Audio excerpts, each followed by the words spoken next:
selamat kita boleh berbakti, beribadah kepada Tuhan. Kita mau sama-sama datang kepada Tuhan ya. Kita naikkan pujian, kita mau sembah Tuhan Allah kita. Ku mau cinta Yesus selamanya.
Bersama-sama memulai ibadah Allah kita pagi hari ini. Kita berdoa. Tuhan Yesus, terima kasih untuk hari ini. Kami bersyukur kepada Tuhan. Tuhan yang baik. Kami berdoa kiranya ibadah Allah dipenuhi pada pagi hari ini dari awal sampai pada akhirnya. Kami serahkan dalam Kristus Tuhan. Berkati anak-anak yang beribadah pagi hari ini dengan sukacita, dengan hati yang bersyukur, dan sungguh-sungguh Tuhan memberkati. Terima kasih Tuhan, kami bersyukur menyerahkan ibadah kami pagi hari ini. Di dalam nama Tuhan Yesus kami berdoa. Amin. Sekali selamat hari. Selamat minggu. Mari kita berada. Sama-sama kita mau puji Tuhan Allah kita. Tuhan Yesus sungguh baik. Kita naikkan pujian, senang-senang memuji Tuhan. Tangan diikat ya.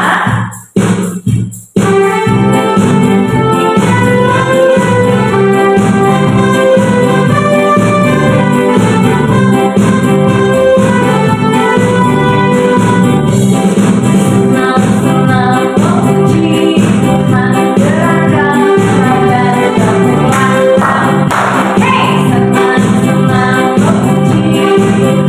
gerakan badan kamu.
bersukacita dalam Tuhan. It's a great thing to praise the Lord. Tangannya tetap diikat ya. Yuk bersukacita di Tuhan.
Mempersiapkan hatimu untuk kamu mendengarkan firman Tuhan.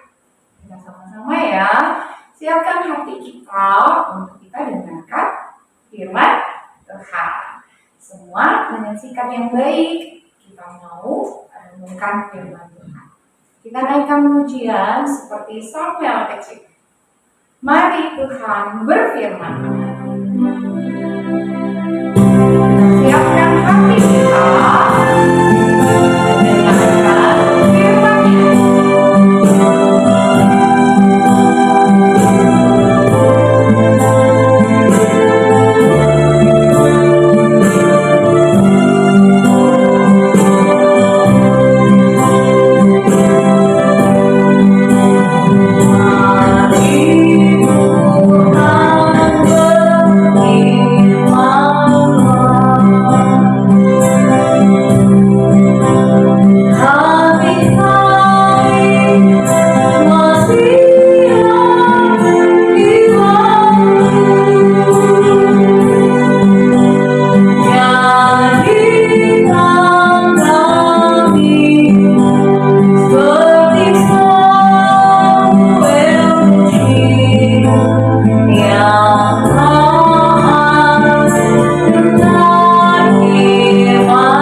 Tuhan di minggu ini.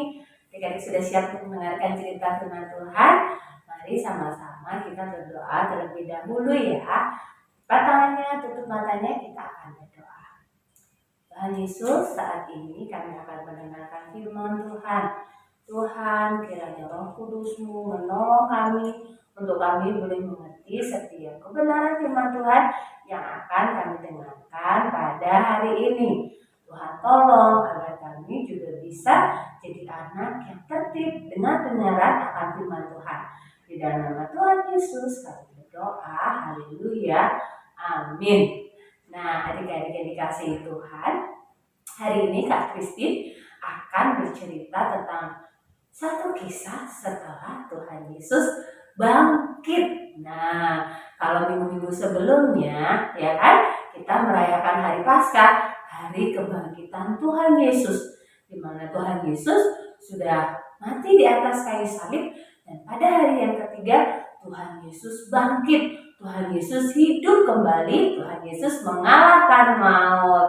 Wah, luar biasa ya Tuhan Yesus kita. Nah, tapi adik-adik tahu gak kisah dibalik bangkitnya Tuhan Yesus ini?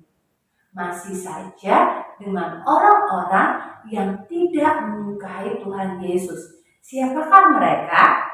Yuk sama-sama kita akan buka Alkitab kita untuk mengawali cerita firman Tuhan pada minggu ini. Kita buka di dalam Matius pasalnya yang ke-28 ayatnya yang ke-11 sampai yang ke-15. Matius pasalnya yang ke-28 ayatnya yang ke-11 sampai yang ke-15. Nah, di sini adik-adik bisa membaca atau minta tolong dibacakan mama atau papa tentang cerita ini, yaitu tentang dusta Mahkamah Agama. Mahkamah Agama ini adalah orang-orang yang dulunya membenci Tuhan Yesus, sama seperti para imam-imam, orang-orang Farisi. Mereka membenci Tuhan Yesus, mereka nggak suka sama Tuhan Yesus. Nah, ketika orang-orang ini mendengar, ya, diceritakan ketika orang-orang ini mendengar bahwa Tuhan Yesus bangkit, mereka tidak suka. Ya, kita dengar ceritanya ya, adik-adik dikasih Tuhan. Tahukah adik-adik, pada saat Tuhan Yesus meninggal, Tuhan Yesus dikuburkan di mana ya? Pasti adik-adik tahu. Tuhan Yesus dikuburkan di dalam sebuah gua, ya kan? Tubuh Tuhan Yesus yang mati dimasukkan ke dalam gua, dan kemudian guanya itu ditutup oleh batu yang sangat besar. Dan untuk membuka batu tersebut dibutuhkan beberapa orang, karena batu besar itu untuk menutup kuburnya itu sangat berat. Nah, adik-adik tahu tidak, ketika Tuhan Yesus dikuburkan, ya, di mana tempat Tuhan Yesus dikuburkan atau gua di mana Tuhan Yesus dikuburkan ini dijaga oleh seorang prajurit atau disebut oleh seorang serdadu. Serdadu-serdadu itu sama saja dengan prajurit-prajurit. Nah, mereka menjaga kubur Tuhan Yesus. Tetapi adik-adik tahu apa yang terjadi ketika pada hari ketiga, pagi-pagi benar, ya kan? Kubur ini terbuka dan tubuh Tuhan Yesus sudah tidak ada. Nah, adik-adik apa yang terjadi? Akhirnya para prajurit ini, penjaga-penjaga kubur ini, ya, prajurit-prajurit yang menjaga kubur Yesus ini memberikan laporan kepada imam-imam, ya. Dan ketika mereka, para imam-imam berunding ini, adik-adik tahu apa yang terjadi? Di ayatnya yang ke-12 di sini diceritakan para imam-imam yang tidak suka dengan Tuhan Yesus, ya, memberikan sejumlah besar uang kepada prajurit-prajurit yang menjaga kubur Yesus. Kenapa kok diberikan uang?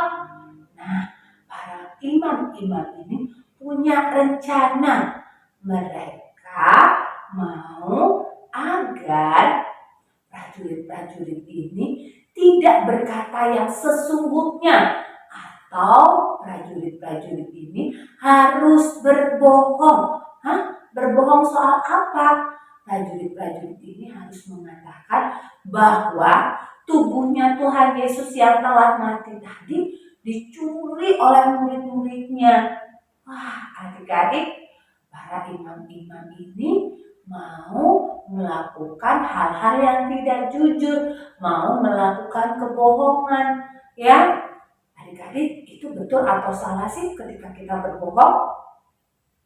Pasti adik-adik tahu jawabannya. Salah, ya. Tapi para imam-imam ini menyuap para prajurit-prajurit yang menjaga kubur Yesus, supaya prajurit-prajurit ini mengatakan bahwa tubuh Tuhan Yesus yang telah mati atau mayatnya Tuhan Yesus ini dicuri oleh murid-muridnya, sehingga orang-orang tidak percaya kalau Tuhan Yesus itu sudah bangkit. Padahal sesungguhnya Tuhan Yesus itu sudah adik-adik, sudah bangkit. Tuhan Yesus hidup lagi. Nah, kemudian para prajurit-prajurit ini juga mengatakan seperti apa yang disuruh oleh imam-imam. Prajurit ini juga sama, mereka berbohong karena mereka diberi imbalan uang. Nah, adik-adik, akhirnya tersebarlah cerita bahwa Tuhan Yesus itu sebenarnya tidak bangkit, tetapi mayatnya telah dicuri oleh murid-muridnya. Padahal kabar ini tidak benar. Yang benar, Tuhan Yesus itu telah hidup. Tuhan Yesus telah bangkit. Nah, adik-adik, dari kisah ini kita belajar yang pertama, boleh tidak adik-adik berbohong seperti para imam-imam ini dan juga para prajurit yang menjaga kubur Tuhan Yesus? Tentunya kita tidak boleh bohong ya, karena anak-anak Tuhan harus selalu berkata jujur, tidak boleh berbohong. Ya kan? Tuhan mengajarkan kita untuk kita jadi anak-anak yang dapat melakukan sesuatu yang benar dan juga berkata yang benar, berkata yang sesungguhnya, berkata yang jujur, tidak berbohong. Adik-adik pasti pernah dengar pujian ini. Bohong, bohong, bohong itu dosa. Bohong, bohong, bohong itu dosa. Bohong, bohong, bohong itu dosa. Anak Tuhan tak boleh bohong. Nah, adik-adik janji ya, sekarang kita harus berkata yang jujur, tidak boleh berbohong dalam hal apapun. Adik-adik bisa? Kak Christine yakin adik-adik pasti bisa berkata yang jujur, berkata yang sebenarnya. Ya, kalau memang Tuhan Yesus sudah bangkit, ya kita harus berkata bahwa Tuhan Yesus itu sudah bangkit. Tuhan Yesus itu hidup. Tuhan Yesus sudah mengalahkan maut. Wah, luar biasa ya adik-adik, Tuhan Yesus kita yang sudah bangkit. Nah, saat ini Kakak Christine akan mengajak adik-adik untuk menghafalkan ayat hafalan kita. Pasti adik-adik bisa. Kita buka yuk di dalam Keluaran pasalnya yang ke-20, ayatnya yang ke-16. Keluaran pasalnya yang ke-20, ayatnya yang ke-16. Ayat ini mengatakan bahwa kita tidak boleh berbohong atau berdusta tentang orang lain. Kita baca sama-sama ya ayatnya. Keluaran 20, ya, Keluaran pasal 20 ayatnya yang ke-16. Janganlah mengucapkan saksi dusta tentang sesamamu. Janganlah mengucapkan saksi dusta tentang sesamamu. Keluaran pasal 20 ayatnya yang ke-16. Adik-adik hafalkan ya. Oke. Nah, saatnya kita akan mengakhiri cerita firman Tuhan kita hari ini. Mari kita berdoa. Tuhan Yesus, kami bersyukur untuk firman Tuhan yang kami dengarkan hari ini. Tuhan tolong agar kami bisa menjadi anak-anak yang jujur, anak-anak yang tidak berbohong, agar kami menjadi anak-anak yang taat kepada Tuhan. Tuhan Yesus tolong agar firman Tuhan ini dapat kami lakukan di dalam kehidupan kami hari lepas hari, sehingga kami terus dan terus belajar untuk kami boleh menjadi anak-anak yang jujur di hadapan Tuhan. Terima kasih Tuhan, di dalam nama Tuhan Yesus kami berdoa. Amin. Wah, adik-adik di rumah, kakak percaya semua sudah dengarkan firman Tuhan dengan baik. Dan sama-sama kita hafalkan ya ayat hafalan pada minggu ini. Jangan lupa di rumah untuk sukacita terus beribadah kepada Tuhan. Adik-adik di rumah, kita mau berikan persembahan syukur kita kepada Tuhan. Siapkan persembahan kamu. Kamu bisa minta tolong mama dan papa dengan transfer ke nomor rekening berikut ini atau scan barcode QRIS berada berikut ini. Nah, adik-adik, mari sukacita kita memberi bagi Tuhan. Kita mau berdoa dulu ya untuk kita persembahan. Kita berdoa. Tuhan Yesus yang baik, terima kasih. Kami bersyukur Tuhan sudah berbicara melalui firman Tuhan. Saat ini kami memberikan persembahan syukur kami kepada Tuhan. Tuhan memberkati persembahan kami, terimalah dengan sukacita. Dalam nama Tuhan Yesus kami berdoa. Amin. Jadi kita mau sama-sama berikan persembahan, kita menaikkan pujian bagi Tuhan. Betapa hatiku berterima kasih. Mari memberi dengan sukacita ya.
Nah, yang dikasih oleh Tuhan, kita sudah berada di penghujung ibadah KA kita. Mengundang adik-adik kembali untuk minggu depan bersama-sama beribadah jam 9 pagi secara onsite di gereja kita di lantai 2. Dan adik-adik yang berhalangan atau berada di luar kota bisa beribadah bersama melalui YouTube KA Gebit. Nah, adik-adik yang dikasih oleh Tuhan mengucapkan yang berulang tahun memasuki bulan Mei, selamat ulang tahun. Kiranya panjang umur, sehat selalu, dan diberkati, disertai oleh Tuhan. Adik-adik, kita sebentar mau tutup ibadah KA kita pada pagi hari ini serta mendoakan anak-anak yang berulang tahun sepanjang bulan Mei. Kiranya Tuhan menyertai dan memberkati anak-anak sekalian. Kita berdoa sama-sama ya, dan terima berkat dari Tuhan. Mari kita berdoa. Bapa di sorga, terima kasih Tuhan. Kami bersyukur Tuhan sudah menyertai ibadah KA Bukti Fluid pada pagi hari ini. Tuhan berkati anak-anak yang sudah beribadah dengan sukacita. Kami berdoa bagi anak-anak yang berulang tahun sepanjang bulan Mei. Tuhan memberkati mereka dalam umur yang panjang, takut akan Tuhan, kesehatan, dan berprestasi jadi anak yang membanggakan dan mengasihi cinta akan Tuhan. Terima kasih Tuhan, kami mengucap syukur Tuhan sudah memberkati ibadah kami. Pertemukan kami kembali pada minggu depan jam 9 pagi untuk kami beribadah kepada Tuhan. Terima kasih Tuhan, kami bersyukur kami akan pulang mengakhiri ibadah kami dengan berkat Tuhan. Kiranya Tuhan memberkati anak-anak dimanapun berada. Berkat yang daripada Allah Bapa dalam Kristus dan penyertaan kuasa Roh Kudus-Nya. Mulai hari ini, besok sampai selama-lamanya. Ada di dalam nama Tuhan Yesus kami berdoa dan mengucap syukur menutup ibadah KA pada pagi hari ini. Haleluya.